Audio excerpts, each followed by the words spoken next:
Muy buenas noches, queridos amigos y amigas. Qué gusto que nos acompañen siempre en su programa Debate Cultural. Esta noche hablaremos sobre las constituciones políticas de El Salvador, algo de la teoría del Estado y una introducción al derecho constitucional. Para esto nos acompaña un experto, el doctor Darío Villalta Valdovinos, un gran amigo y una persona pues ilustre en estos aspectos. Doctor, bienvenido a Debate Cultural. Le agradezco infinito tener el privilegio de estar con usted. Con el licenciado Álvaro Darío Lara, no solo somos tocayos, sino que nos gustan las letras, nos gusta la docencia, así es que para mí es un gusto estar conversando con usted. Muchas gracias, doctor.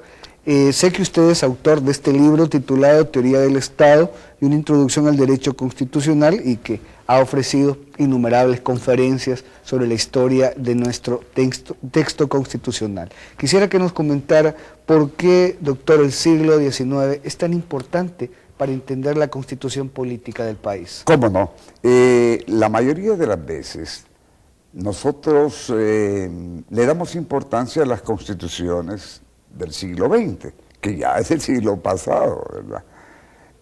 Y especialmente la que está vigente, que es la de 1983.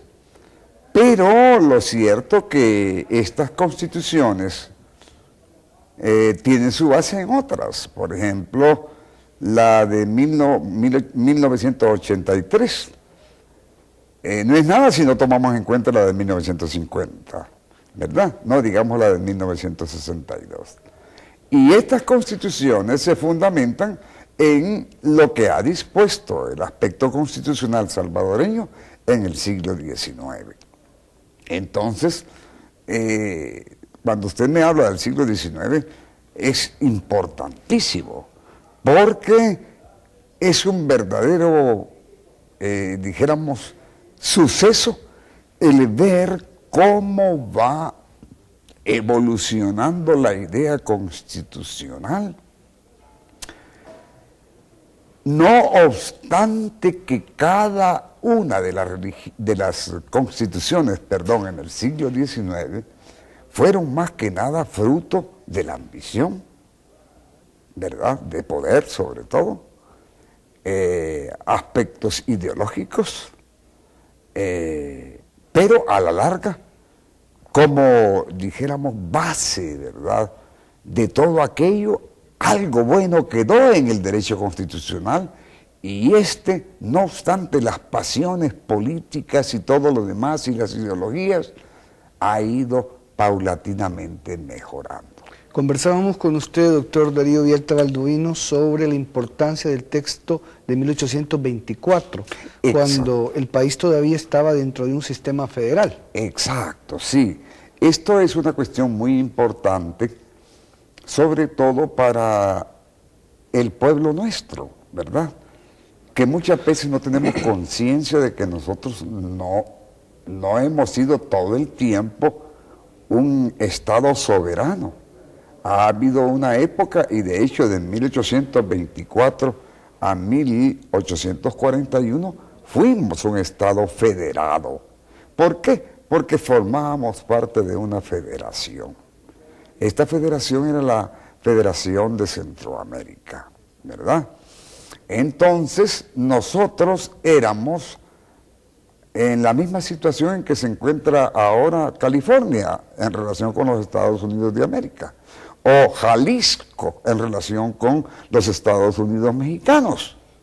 Teníamos una autonomía relativa en el sentido que formábamos parte de un Estado federal, pero por otro lado, sí, soberanos no éramos, ¿verdad? Y dependíamos de la Constitución Federal, lo cual no implicaba que no tuviéramos nuestra propia Constitución, ¿verdad? Y nuestro propio gobierno, pero a la larga había un gobierno federal. Entre 1821 y 1824, doctor, después de la independencia de Centroamérica, esos años son años bastante convulsos. ¿Cómo se logra conciliar intereses diversos en un proyecto federal con una constitución de 1824? Bueno, de 1821 a 1824 hay muchas ambiciones y pasiones políticas, volvemos. Ya había en ciernes el aspecto que es tan trascendental en nuestra vida histórica como los conservadores y liberales. Entonces, el ala liberal era partidario de la independencia y el ala conservadora, pues era en cierto modo partidario de la monarquía. Sin embargo, al final, ¿verdad?, debido a la influencia del Plan de Iguala en México, llegaron a un consenso, ¿no?, tanto los de un lado como del otro, para efectos de independizarnos, ¿verdad? Entonces nuestra independencia no solamente es hija de las ideas liberales, sino que también ahí están los conservadores que de alguna manera ganaban algo con ella, ¿verdad? Para nuestro público, doctor, que posiblemente no conoce diferencia entre liberales y conservadores, cuando hablamos de liberales y conservadores en el siglo XIX, sería impropio compararlo con izquierdas y derechas del siglo XXI. Sin embargo, existen quizás algunos elementos diferenciadores. ¿Qué tipificaría a la ideología liberal frente a la ideología conservadora? Allí podría decirle que el aspecto de izquierda y derecha se aplica, nada más que no aplicaban el término a ellos. Si bien es cierto que lo de izquierda y derecha viene de la Revolución Francesa, ellos no lo aplicaban mucho aquí, sino que el conservador, ¿verdad?, era el partidario del orden establecido, ¿verdad? En la época de la colonia era partidario de que siguiera la colonia. Al separarnos de España, era partidario de que se siguieran las estructuras un poco coloniales. Esa.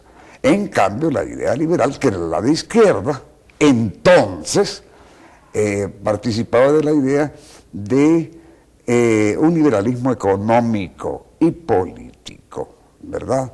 Era la mayoría de ellos partidarios de la Revolución Francesa. Entonces, en virtud de eso, buscaban el libre comercio. Un Estado liberal, en el sentido de dejar hacer, dejar pasar, que no interviniera en la esfera económica de los particulares. En ese sentido, tenía controles también hacia la Iglesia como institución.